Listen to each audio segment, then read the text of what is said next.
Dear students, welcome to my new lecture. I am Rokhshana Parvin, lecturer, Department of Civil Engineering, All University of Bangladesh. In today's lecture, we will cover compressibility, consolidation, primary consolidation, secondary consolidation, coefficient of compressibility, coefficient of volume change. Compressibility. Compression of soils is due to expulsion of air or water from the void spaces, rearrangement of soil particles, compression and deformation of solid particles, and compression of the liquid and gas within the voids. When a compressive load is applied to soil mass, a decrease in its volume takes place. The decrease in the volume of soil mass under stress is known as compression, and the property of soil mass pertaining to its susceptibility to decrease in volume under pressure is known as compressibility. The compressibility of soil may be achieved by the following two processes, which are compaction and consolidation.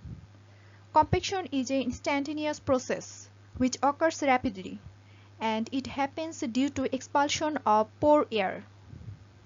On the other hand, consolidation is a slow process, and it can be divided into two parts. First one is primary consolidation, and the other one is secondary consolidation. Both two are time dependent. Primary consolidation happens due to expulsion of pore water.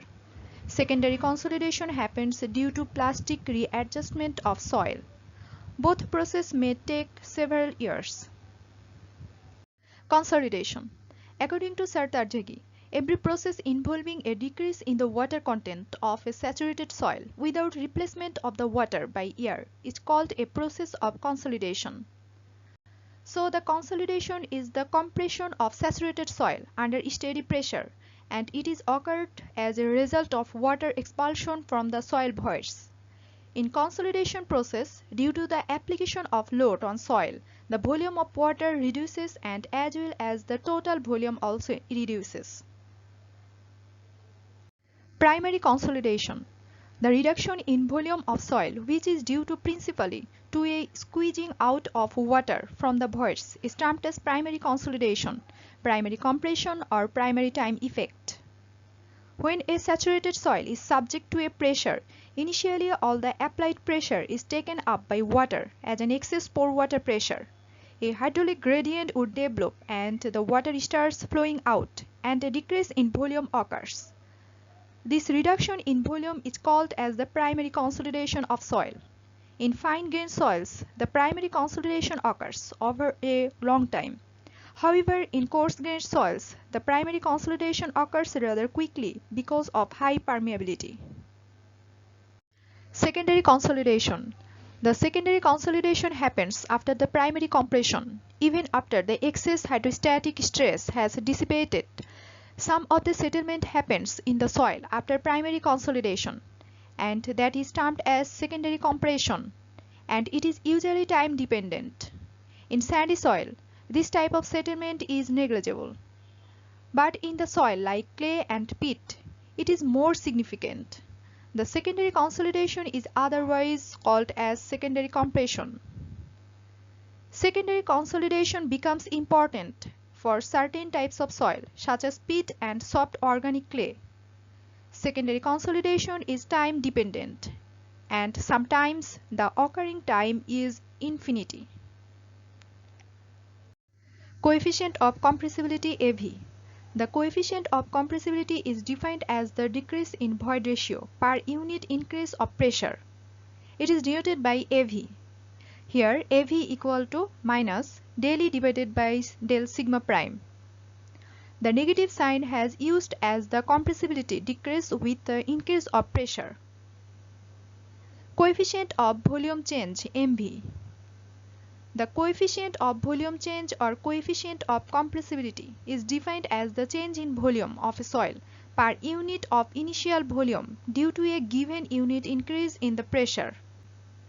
Thus, MV equal to AV divided by 1 plus E naught. When the soil is laterally confined, then MV equal to minus del H divided by H naught into 1 divided by del sigma prime. Thus, del H equal to minus mv into H naught into del sigma prime. The minus sign in the above equation simply denotes that the void ratio or thickness decreases with the increase in the pressure. Let's read the question and try to solve this problem. Calculate the coefficient of volume change for pressure range 100 kN per meter square to 200 kN per meter square by change in voids ratio method and change in thickness method. That means sigma naught prime equal to 100 kN per meter square and sigma prime equal to 200 kN per meter square. And we have to calculate the coefficient of volume change by change in voids ratio and change in thickness method. Here the void ratio is initially 1.1 to 1 and finally 0.964.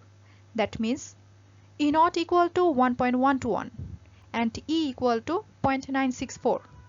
Consider initial and final thickness are 2.080 cm and 1.926 cm respectively.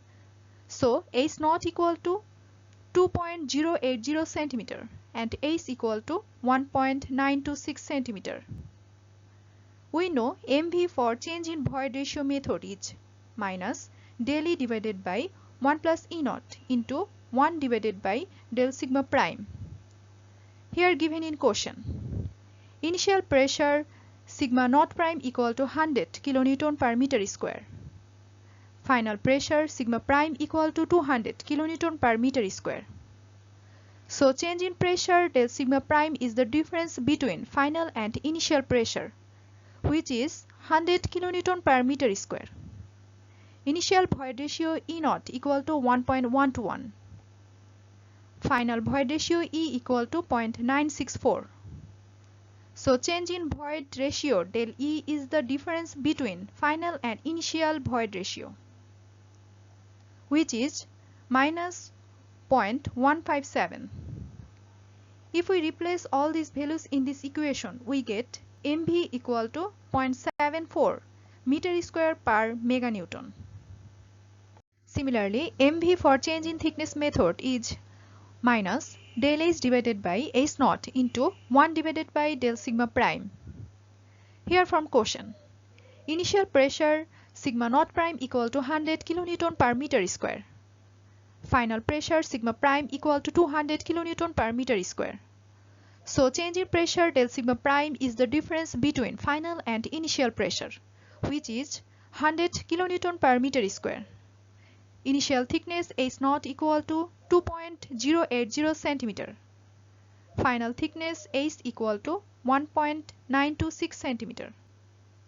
So change in thickness del H is the difference between initial and final thickness, which is minus 0.154 cm. If we replace all these values in this equation, we get mv equal to 0.74 meter square per meganewton. And this is the end of our today's lecture. Thank you everyone.